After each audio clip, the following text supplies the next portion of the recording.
आज 26 जुलाई है और आज का दिन बहुत खास है। आज कारगिल विजय दिवस है। 21 साल पहले आज के ही दिन कारगिल के युद्ध में हमारी सेना ने भारत की जीत का झंडा फहराया था। साथियों, कारगिल का युद्ध जिन परिस्थितियों में हुआ था वो भारत कभी नहीं भूल सकता। पाकिस्तान ने बड़े बड़े मंसूबे पालकर भारत की भूमि हथियाने और अपने यहाँ चल रहे आंतरिक कलह से ध्यान भटकाने को लेकर दुस्साहस किया था।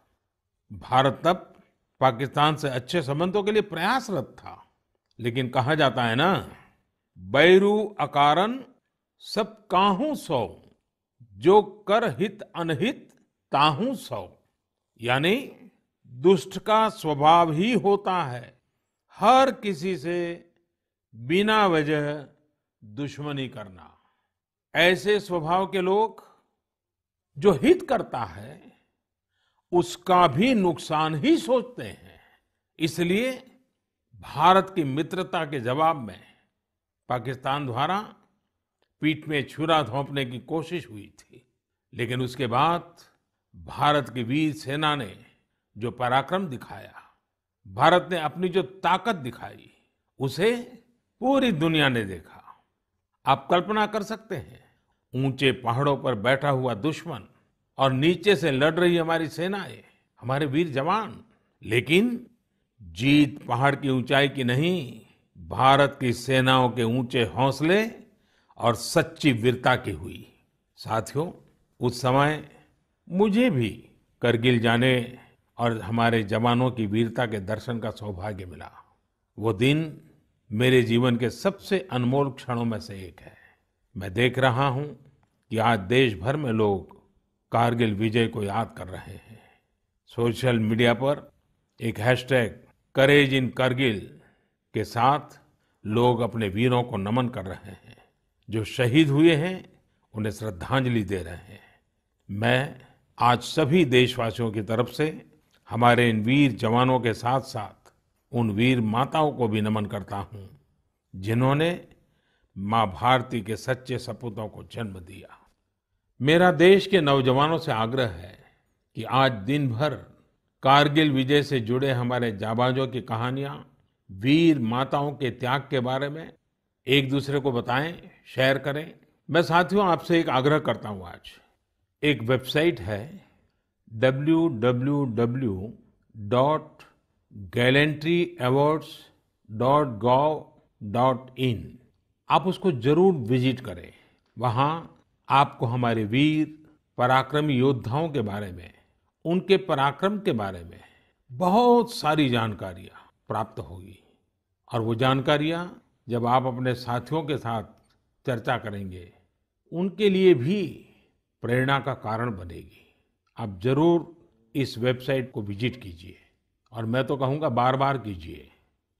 साथियों, कारगिल युद्ध के समय अटल जी ने लाल किले से जो कहा था वो आज भी हम सभी के लिए बहुत प्रासंगिक है। अटल जी ने तब देश को गांधी जी के एक मंत्र की याद दिलाई थी। महात्मा गांधी का मंत्र था कि यदि किसी को कभी कोई दुविधा हो कि उसे क्या करना क्या न करना, तो उसे भारत के सबसे गरीब और असहाय व्यक्ति के बारे में सोचना चाहिए। उसे ये सोचना चाहिए कि जो वो करने जा रहा है उससे उस व्यक्ति की भलाई होगी या नहीं होगी।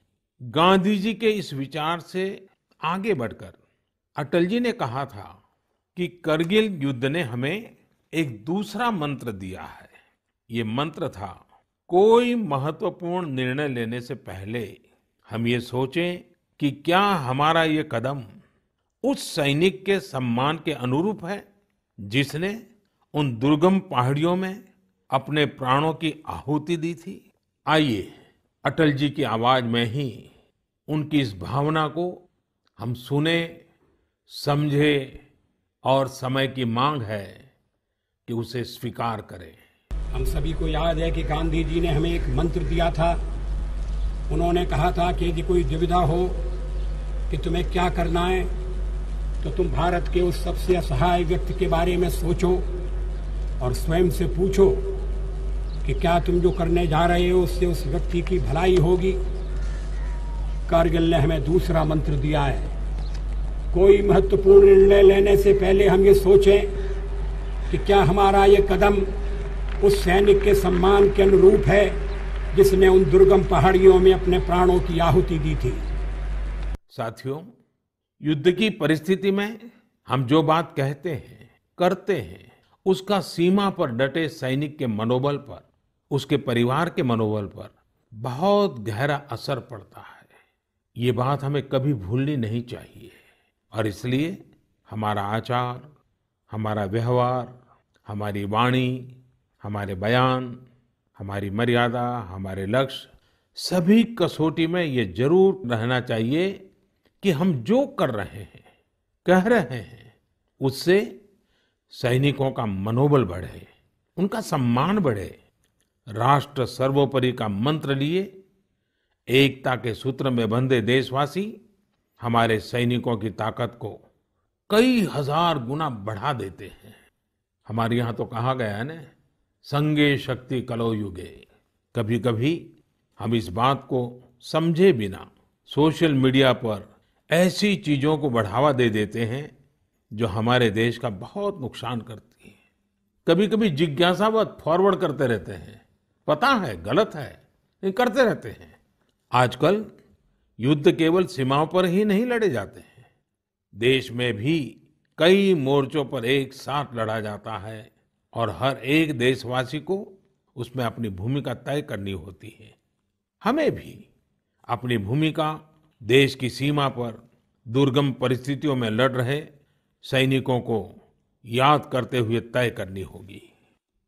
मेरे प्यारे देशवासियों, पिछले कुछ महीनों से पूरे देश ने एकजुट होकर जिस तरह कोरोना से मुकाबला किया है, उसने अनेक आशंकाओं को गलत साबित कर दिया है। आज हमारे देश में रिकवरी रेट अन्य देशों के मुकाबले बेहतर है। साथ ही हमारे देश में कोरोना से मृत्यु दर भी दुनिया के ज्यादातर देशों से काफी कम है। निश्चित रूप से एक भी व्यक्ति को खोना दुखद है, लेकिन भारत अपने लाखों देशवासियों का जीवन बचाने में सफल भी रहा है। लेकिन साथियों, कोरोना का खतरा टला नहीं है। कई स्थानों पर यह तेजी से फैल रहा है। हमें बहुत ही ज्यादा सतर्क रहने की जरूरत है। हमें ये ध्यान रखना है कि कोरोना अब भी उतना ही घातक है जितना शुरू में था। इसलिए हमें पूरी सावधानी बरतनी है। चेहरे पर मास्क लगाना या गमछे का उपयोग करना, 2 गज की दूरी, लगातार हाथ धोना, कहीं पर भी थूकना नहीं, साफ सफाई का पूरा ध्यान रखना, यही हमारे हथियार हैं जो हमें कोरोना से बचा सकते हैं। कभी कभी हमें मास्क से तकलीफ होती है और मन करता है कि चेहरे पर से मास्क हटा दें। बातचीत करना शुरू करते हैं, जब मास्क की जरूरत होती है ज्यादा, उसी समय मास्क हटा देते हैं। ऐसे समय मैं आपसे आग्रह करूंगा, जब भी आपको मास्क के कारण परेशानी फील होती हो, मन करता हो उतार देना है, तो पल भर के लिए उन डॉक्टर्स का स्मरण कीजिए, उन नर्सों का स्मरण कीजिए, हमारे उन कोरोना वॉरियर्स का स्मरण कीजिए। आप देखिए, वो मास्क पहन करके घंटों तक लगातार हम सबके जीवन को बचाने के लिए जुटे रहते हैं। 8-8, 10-10 घंटे तक मास्क पहने रखते हैं। क्या उनको तकलीफ नहीं होती होगी? थोड़ा सा उनका स्मरण कीजिए, आपको भी लगेगा कि हमें एक नागरिक के नाते इसमें जरा भी कोताही न बरतनी है, न किसी को बरतने देनी है। एक तरफ हमें कोरोना के खिलाफ लड़ाई को पूरी सजगता और सतर्कता के साथ लड़ना है, तो दूसरी ओर कठोर मेहनत से व्यवसाय, नौकरी, पढ़ाई, जो भी कर्तव्य हम निभाते हैं उसमें गति लानी है, उसको भी नई ऊंचाई पर ले जाना है। साथियों, कोरोना काल में तो हमारे ग्रामीण क्षेत्रों ने पूरे देश को दिशा दिखाई है। गांवों से स्थानीय नागरिकों के, ग्राम पंचायतों के अनेक अच्छे प्रयास लगातार सामने आ रहे हैं। जम्मू में एक गांव त्रेवा ग्राम पंचायत है। वहां की सरपंच हैं बलबीर कौर जी। मुझे बताया गया कि बलबीर कौर जी ने अपनी पंचायत में 30 बेड का एक क्वारंटाइन सेंटर बनवाया। पंचायत आने वाले रास्तों पर पानी की व्यवस्था की, लोगों को हाथ धोने में कोई दिक्कत ना हो इसका इंतजाम करवाया। इतना ही नहीं, ये बलबीर कौर जी खुद अपने कंधे पर स्प्रे पंप टांग कर वॉलंटियर्स के साथ मिलकर पूरी पंचायत में, आसपास के क्षेत्र में सैनिटाइजेशन का काम भी करती हैं। ऐसी ही एक और कश्मीरी महिला सरपंच है गांदरबल के चौंटलीवार की जैतूना बेगम। जैतूना बेगम जी ने तय किया कि उनकी पंचायत कोरोना के खिलाफ जंग लड़ेगी और कमाई के लिए अवसर भी पैदा करेगी। उन्होंने पूरे इलाके में फ्री मास्क बांटे, फ्री राशन बांटा। साथ ही उन्होंने लोगों को फसलों के बीज और सेब के पौधे भी दिए ताकि लोगों को खेती में, बागवानी में दिक्कत ना आए। साथियों, कश्मीर से एक और प्रेरक घटना है। यहाँ अनंतनाग में म्युनिसिपल प्रेसिडेंट है श्रीमान मोहम्मद इकबाल। उन्हें अपने इलाके में सैनिटाइजेशन के लिए स्प्रेयर की जरूरत थी। उन्होंने जानकारी जुटाई तो पता चला कि मशीन दूसरे शहर से लानी पड़ेगी और कीमत भी होगी 6 लाख रुपए। तो श्रीमान इकबाल जी ने खुद ही प्रयास करके अपने आप स्प्रेयर मशीन बना ली, और वो भी केवल 50,000 रुपये में। ऐसे कितने ही और उदाहरण हैं। पूरे देश में कोने कोने में ऐसी कई प्रेरक घटनाएं रोज सामने आती हैं। ये सभी अभिनंदन के अधिकारी हैं। चुनौती आई, लेकिन लोगों ने उतनी ही ताकत से उसका सामना भी किया। मेरे प्यारे देशवासियों, सही अप्रोच से, सकारात्मक अप्रोच से हमेशा आपदा को अवसर में, विपत्ति को विकास में बदलने में बहुत मदद मिलती है। अभी हम कोरोना के समय भी देख रहे हैं कि कैसे हमारे देश के युवाओं, महिलाओं ने अपने टैलेंट और स्किल के दम पर कुछ नए प्रयोग शुरू किए हैं। बिहार में कई वुमेन सेल्फ हेल्प ग्रुप्स ने मधुबनी पेंटिंग वाले मास्क बनाना शुरू किया है और देखते ही देखते ये खूब पॉपुलर हो गए। ये मधुबनी मास्क एक तरह से अपनी परंपरा का प्रचार तो करते ही हैं, लोगों को स्वास्थ्य के साथ रोजगारी भी दे रहे हैं। आप जानते ही हैं, नॉर्थ ईस्ट में बैम्बू यानी बांस कितनी बड़ी मात्रा में होता है। अब इसी बांस से त्रिपुरा, मणिपुर, असम के कारीगरों ने हाई क्वालिटी की पानी की बोतल और टिफिन बॉक्स बनाना शुरू किया है बाम्बू से। आप अगर इनकी क्वालिटी देखेंगे तो भरोसा नहीं होगा कि बांस की बोतलें भी इतनी शानदार हो सकती हैं, और फिर ये बोतलें इको फ्रेंडली भी हैं। इन्हें जब बनाते हैं तो बांस को पहले नीम और दूसरे औषधीय पौधों के साथ उबाला जाता है। इससे इनमें औषधीय गुण भी आते हैं। छोटे छोटे स्थानीय प्रोडक्ट से कैसे बड़ी सफलता मिलती है, इसका एक उदाहरण झारखंड से भी मिलता है। झारखंड के बिशुनपुर में इन दिनों 30 से ज्यादा समूह मिलकर के लेमन ग्रास की खेती कर रहे हैं। लेमन ग्रास 4 महीनों में तैयार हो जाती है और उसका तेल बाजार में अच्छे दामों में बिकता है। इसकी आजकल काफी मांग भी है। मैं देश के 2 इलाकों के बारे में भी बात करना चाहता हूँ। दोनों ही एक दूसरे से सैकड़ों किलोमीटर दूर है और अपने अपने तरीके से भारत को आत्मनिर्भर बनाने के लिए कुछ हटकर के काम कर रहे हैं। एक है लद्दाख और दूसरा है कच्छ। लेह और लद्दाख का नाम सामने आते ही खूबसूरत वादियां और ऊंचे ऊंचे पहाड़ों के दृश्य हमारे सामने आ जाते हैं। ताजी हवा के झोंके महसूस होने लगते हैं। वहीं कच्छ का जिक्र होते ही रेगिस्तान, दूर दूर तक रेगिस्तान, कहीं पेड़ पौधा भी नजर ना आए, ये सब हमारे सामने आ जाता है। लद्दाख में एक विशिष्ट फल होता है जिसका नाम चूली या एप्रिकॉट यानी खुबानी है। ये फसल इस क्षेत्र की इकोनॉमी को बदलने की क्षमता रखती है। परंतु अफसोस की बात यह है कि सप्लाई चेन, मौसम की मार जैसी अनेक चुनौतियों से ये जूझता रहता है। इसकी कम से कम बर्बादी हो, इसके लिए आजकल एक नए इनोवेशन का इस्तेमाल शुरू हुआ है। एक ड्यूअल सिस्टम है जिसका नाम है solar apricot dryer and space heater. ये खुबानी और दूसरे अन्य फलों एवं सब्जियों को जरूरत के अनुसार सूखा सकता है, और वो भी हाइजीनिक तरीके से। पहले जब खुबानी को खेतों के पास सुखाते थे तो इससे बर्बादी तो होती ही थी, साथ ही धूल और बारिश के पानी की वजह से फलों की क्वालिटी भी प्रभावित होती थी।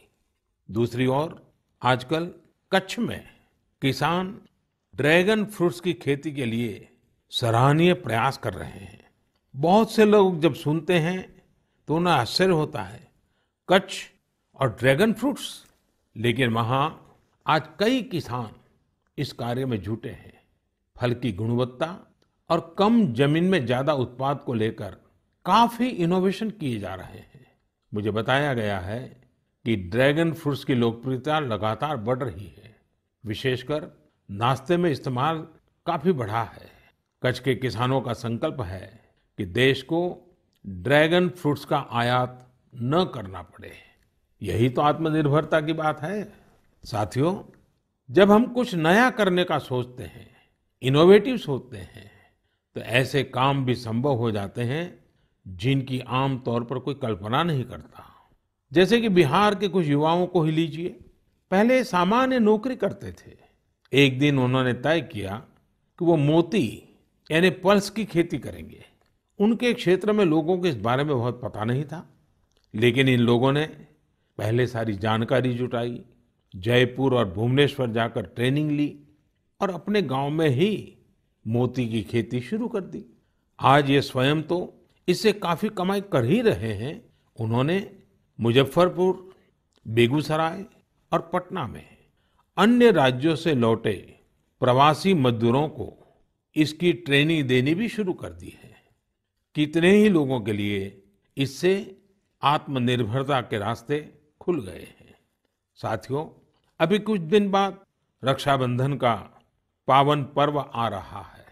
मैं इन दिनों देख रहा हूं कि कई लोग और संस्थाएं इस बार रक्षाबंधन को अलग तरीके से मनाने का अभियान चला रहे हैं। कई लोग इसे वोकल फॉर लोकल से भी जोड़ रहे हैं, और बात भी सही है। हमारे पर्व हमारे समाज के, हमारे घर के पास ही किसी व्यक्ति का व्यापार बढ़े, उसका भी पर्व खुशहाल हो, तब पर्व का आनंद कुछ और ही हो जाता है। सभी देशवासियों को रक्षाबंधन की बहुत बहुत शुभकामनाएं।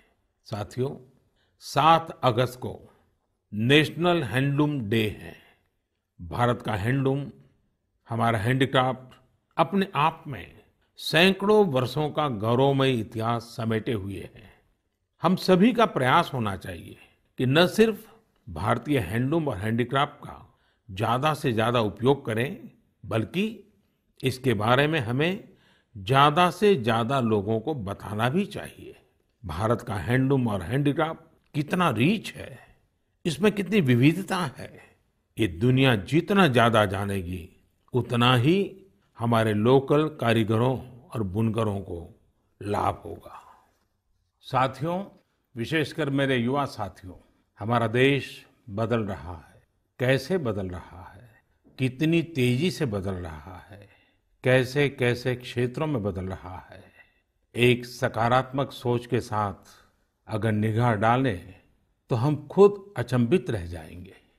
एक समय था जब खेलकूद से लेकर के अन्य सेक्टर्स में अधिकतर लोग या तो बड़े-बड़े शहरों से होते थे या बड़े-बड़े परिवार से या फिर नामी गिरामी स्कूल या कॉलेज से होते थे।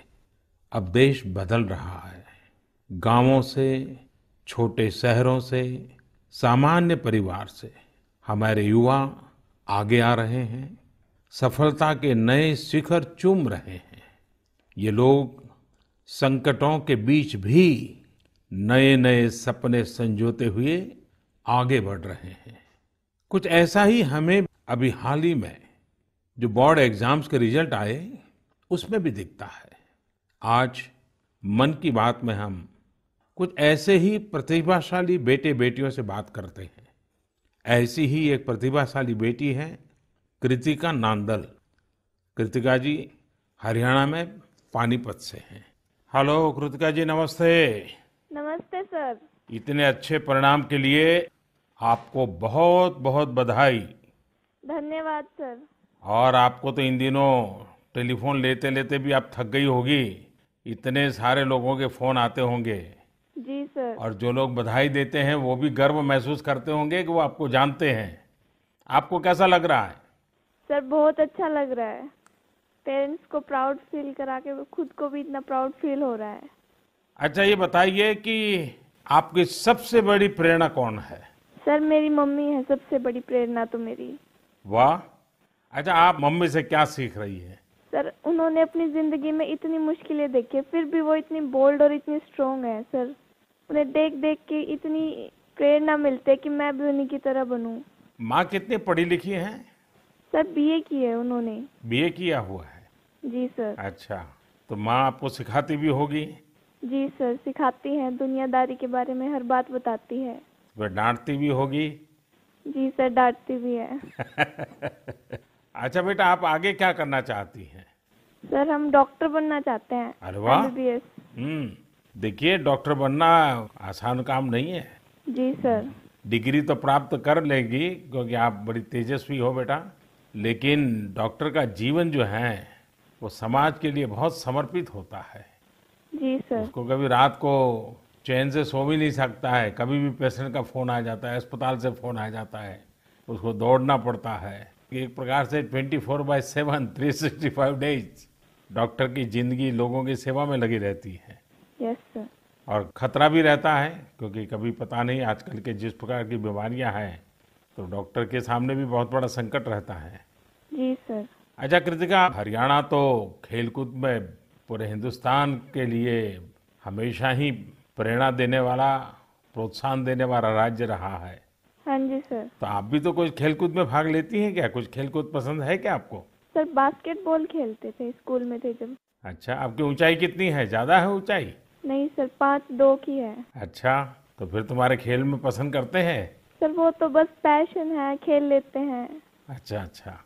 चलिए कृतिका जी, आपके माता जी को मेरी तरफ से प्रणाम कहिए। उन्होंने आपको इस प्रकार के योग्य बनाया, आपके जीवन को बनाया। आपकी माता जी को प्रणाम और आपको बहुत बहुत बधाई, बहुत बहुत शुभकामनाएं। धन्यवाद सर। आइए अब हम चलते हैं केरला, एर्नाकुलम। केरला के नौजवान से बात करेंगे। हेलो। हेलो सर, नमस्कार।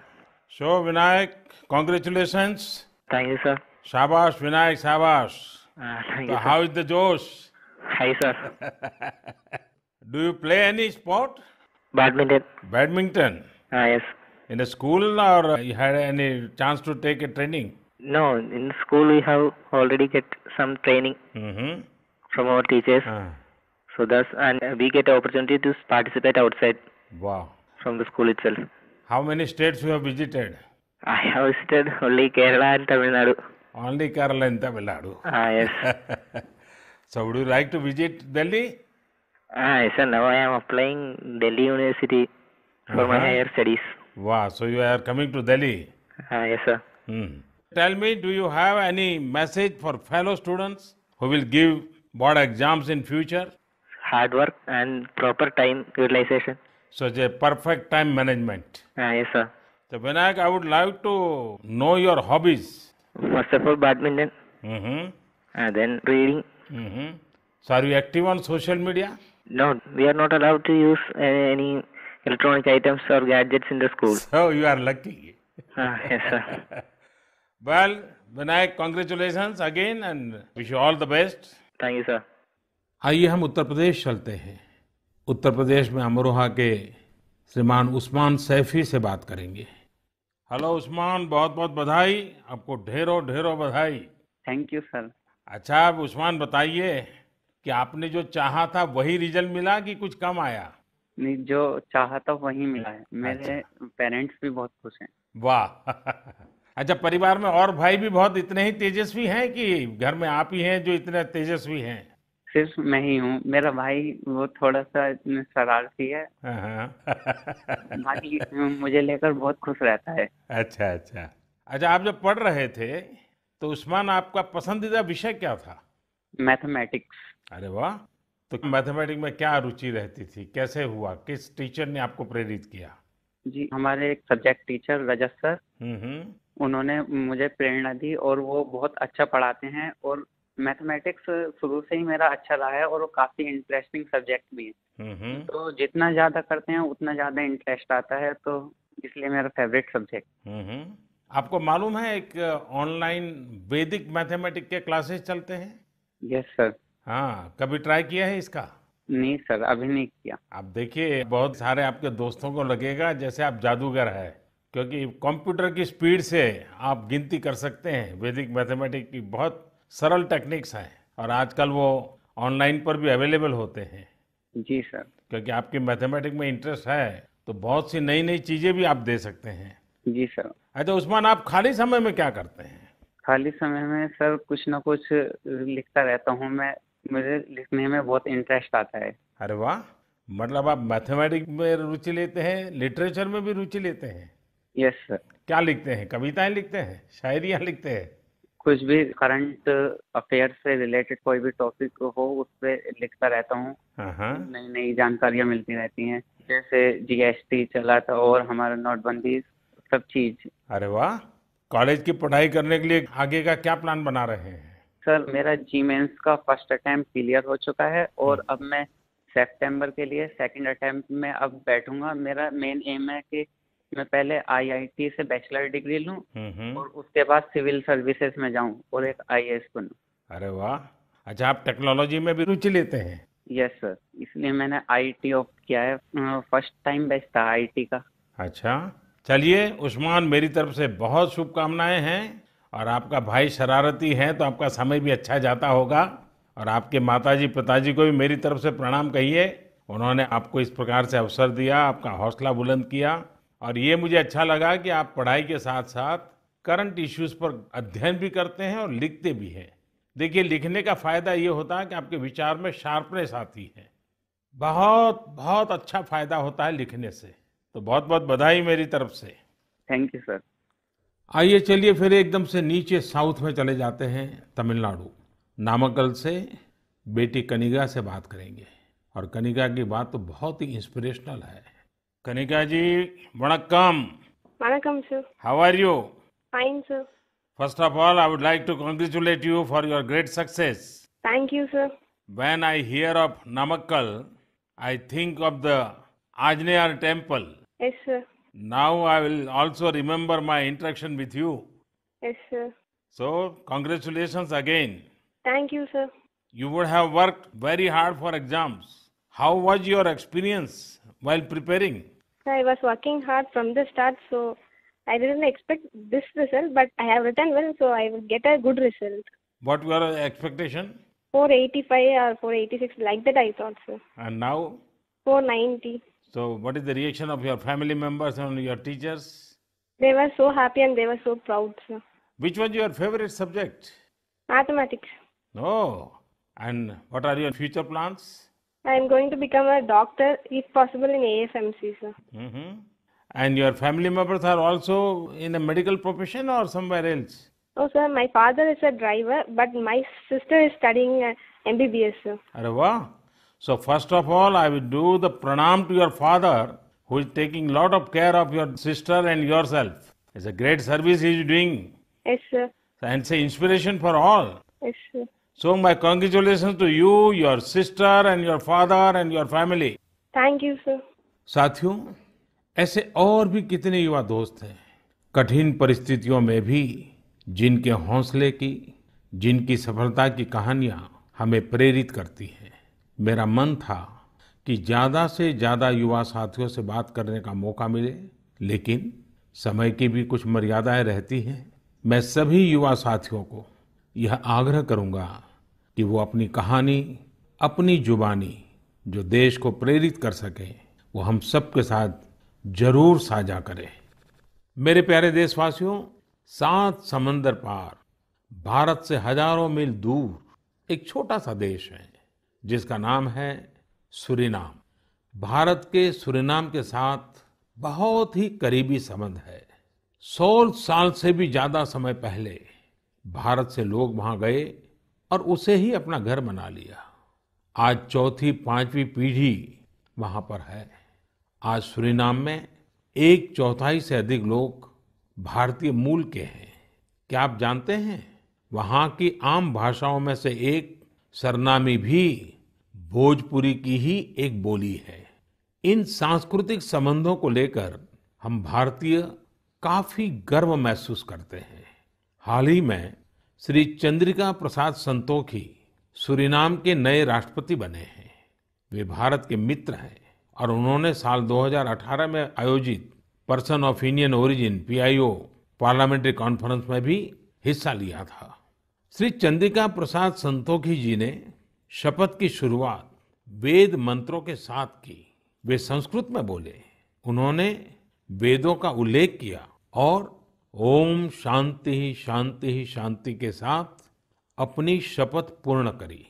अपने हाथ में वेद लेकर वे बोले, मैं चंद्रिका प्रसाद संतोखी। और आगे उन्होंने शपथ में क्या कहा, उन्होंने वेद का ही एक मंत्र का उच्चारण किया। उन्होंने कहा, ओम अग्ने व्रतपते व्रतम चरिष्यामि तच्छकेयम तन्मे हृद्यताम इदमहम नुतात सत्यमुपैमि। यानी, हे अग्नि, संकल्प के देवता, मैं एक प्रतिज्ञा कर रहा हूं, मुझे इसके लिए शक्ति और सामर्थ्य प्रदान करें। मुझे असत्य से दूर रहने और सत्य की ओर जाने का आशीर्वाद प्रदान करें। सच में यह हम सभी के लिए गौरवान्वित होने वाली बात है। मैं श्री चंद्रिका प्रसाद संतोखी को बधाई देता हूं और अपने राष्ट्र की सेवा करने के लिए 130 करोड़ भारतीयों की ओर से उन्हें शुभकामनाएं देता हूं। मेरे प्यारे देशवासियों, इस समय बारिश का मौसम भी है। पिछली बार भी मैंने आपसे कहा था कि बरसात में गंदगी और उनसे होने वाली बीमारियों का खतरा बढ़ जाता है, अस्पतालों में भीड़ भी बढ़ जाती है। इसलिए आप साफ सफाई पर बहुत ज्यादा ध्यान दें। इम्यूनिटी बढ़ाने वाली चीजें, आयुर्वेदिक काढ़ा वगैरह लेते रहें। कोरोना संक्रमण के समय में हम अन्य बीमारियों से दूर रहें, हमें अस्पताल के चक्कर न लगाने पड़े, इसका पूरा ख्याल रखना होगा। साथियों, बारिश के मौसम में देश का एक बड़ा हिस्सा बाढ़ से भी जूझ रहा है। बिहार, असम जैसे राज्यों के कई क्षेत्रों में तो बाढ़ ने काफी मुश्किलें पैदा की हुई है। यानी एक तरफ कोरोना है तो दूसरी तरफ ये एक और चुनौती है। ऐसे में सभी सरकारें, NDRF की टीमें, राज्य की आपदा नियंत्रण टीमें, स्वयंसेवी संस्थाएं सब एक साथ मिलकर जुटे हुए हैं। हर तरह से राहत और बचाव के काम कर रहे हैं। इस आपदा से प्रभावित सभी लोगों के साथ पूरा देश खड़ा है।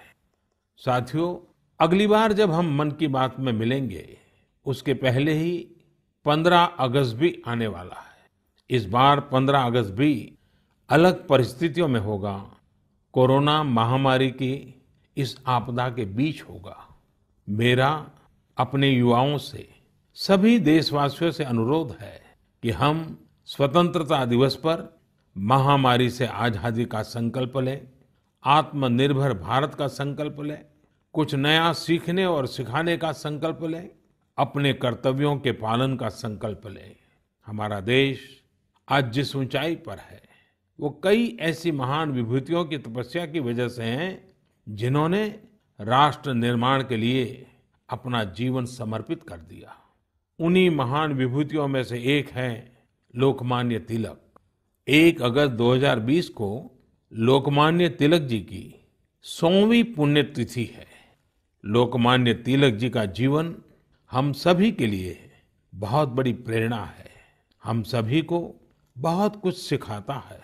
अगली बार जब हम मिलेंगे तो फिर ढेर सारी बातें करेंगे, मिलकर कुछ नया सीखेंगे और सबके साथ साझा करेंगे। आप सब अपना ख्याल रखिए, अपने परिवार का ख्याल रखिए और स्वस्थ रहिए। सभी देशवासियों को आने वाले सभी पर्वों की बहुत बहुत शुभकामनाएं। बहुत बहुत धन्यवाद।